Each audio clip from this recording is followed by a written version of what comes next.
O Brasil atravessa um dos períodos mais decisivos da sua história recente. O que está em jogo vai muito além de partidos ou ideologias passageiras. Trata-se de uma batalha moral e espiritual pelo futuro da nação. Se meu povo, sobre o qual foi invocado o meu nome, se humilhar, se procurar minha face para orar, se renunciar ao seu mau procedimento, escutarei do alto dos céus e sanarei sua terra.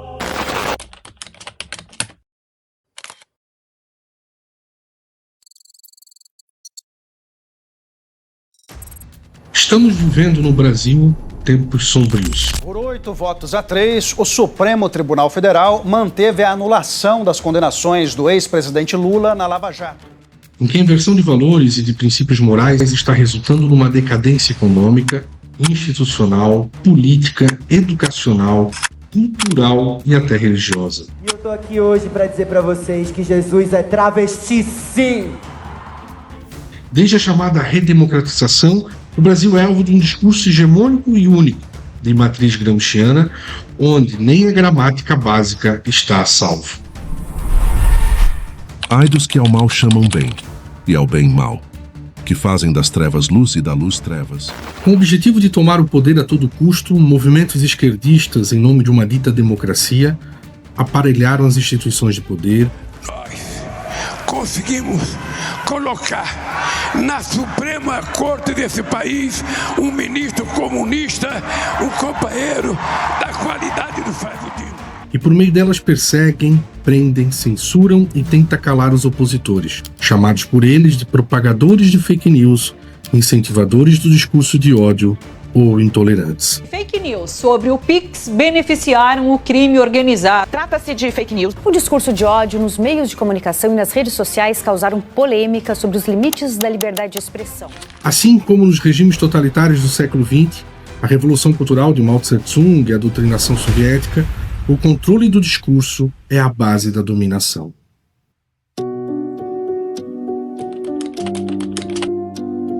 Do ponto de vista educacional, o Brasil é vítima do emburrecimento das crianças e jovens, visto que as escolas se tornaram, ao espelho de Paulo Freire, centros de formação marxista. Quanto mais eu li Marx, tanto mais eu encontrei uma certa fundamentação objetiva para continuar camarada de Cristo. Nas escolas, professores se tornam meros militantes ideológicos, sem qualquer responsabilidade intelectual sobre o desenvolvimento da criança, sendo que estas, por sua vez, são objetos de erotização legalizada, sexualizadas e alvo de todo tipo de opressão. Olha os cavalos voltando, olha os cavalos no fio, ó. Nas escolas atuais, torna-se proibido pensar de forma crítica e com base em valores tradicionais. Instrui o menino no caminho em que deve andar, e até quando envelhecer, não se desviará dele. No aspecto cultural, perdeu-se o senso de beleza e de desenvolvimento moral e social. As músicas, filmes, novelas e teatros servem apenas para ajudar na propagação de um ideário destruidor da família. Que é uma estratégia política crítica antissistêmica. Porque vocês querem destruir a família? Sim. Queremos. Não é. Propaga-se diuturnamente uma feminilização do homem. A figura do provedor do lar deve ser destruída. Já as mulheres devem esquecer seu aspecto mais natural, sua beleza e sua feminilidade. Aliás, mulheres não são apenas aquelas nascidas assim, mas todo e qualquer que assim se ache. Gente, a Megan encontrando a Ranger. Olha a hora de morfar, tá, querida?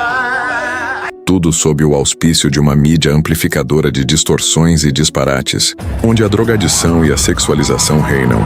Esse processo repete o que a Escola de Frankfurt pregava: destruir as bases morais da civilização ocidental por meio da cultura de massa. Tudo me é permitido, mas nem tudo convém.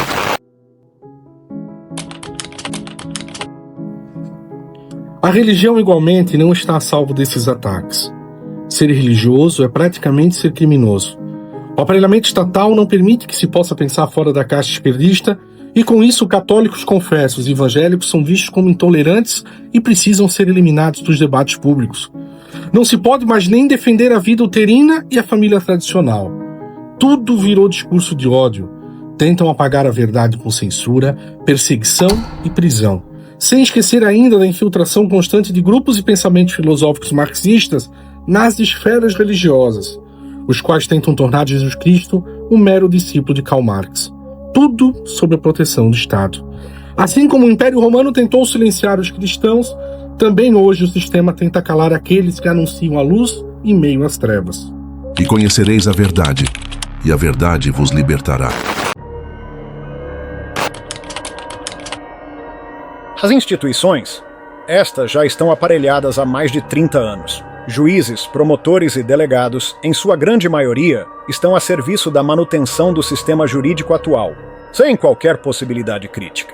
Aquele magistrado que tenta pensar diferente, com certeza será banido, ou, no Brasil de hoje, aposentado compulsoriamente. A nossa justiça deixou de ser uma deusa para virar uma meretriz de interesses particulares. O poder judiciário é frequentemente utilizado por organizações e movimentos sociais de esquerda, como instrumento de perseguição contra conservadores e libertários. Se falar aquilo que não agrada ao discurso hegemônico, será imediatamente calado. E a ministra Rosa Weber do Supremo Tribunal Federal manteve a quebra do sigilo telefônico, telemático, bancário e fiscal de Alan dos Santos, do canal Terça Livre, que foi aprovada pela CPI da pandemia. A história ensina: em toda nação onde a justiça é instrumentalizada, nasce a tirania. A justiça exalta as nações, mas o pecado é a vergonha dos povos. Temos a política, reflexo de todo o aparelhamento marxista. Durante os últimos 35 anos, o Brasil teve apenas dois segmentos políticos bem definidos: a esquerda escancarada e a esquerda disfarçada. Em outras palavras, PT e seus asseclas de um lado e de outro PSDB, MDB e seus parceiros. Somente entre 2019 e 2022, com Jair Bolsonaro, o país foi governado por alguém fora da caixa socialista. Às 7h21 da noite deste domingo, chega a informação de que Jair Bolsonaro está eleito presidente da República. A eleição de um cidadão fora do establishment, em 2018, deixou o sistema em estado de pânico.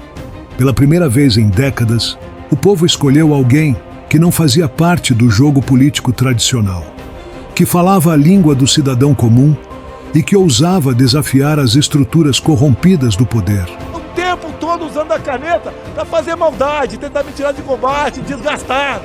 Vocês botarem um pinguço para dirigir o Brasil, um cara sem qualquer responsabilidade, que tem um rastro de corrupção, um rastro de deboche para com a família brasileira, de ataques a padres, a pastores, de ataque às Forças Armadas, de ataque aos policiais. Vocês acham que vai dar certo? A vitória de Jair Bolsonaro simbolizou o rompimento da hegemonia socialista e acendeu no coração do povo brasileiro uma chama de esperança, fé e patriotismo. Mas o sistema reagiu.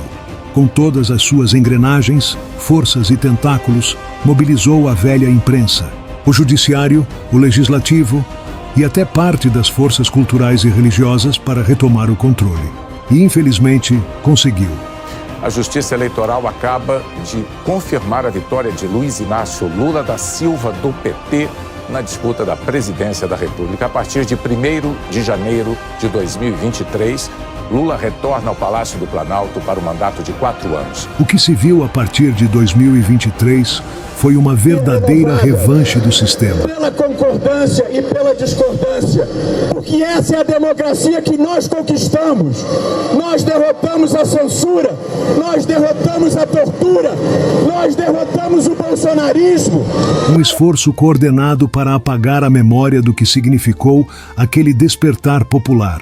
Criminalizar opositores. O plenário, portanto, da primeira turma do Supremo Tribunal Federal fez maioria para condenar o ex-presidente Jair Bolsonaro numa pena de 27 anos e 3 meses. E reinstalar o domínio da velha política. Se o Senhor não edificar a casa, em vão trabalham os que a edificam.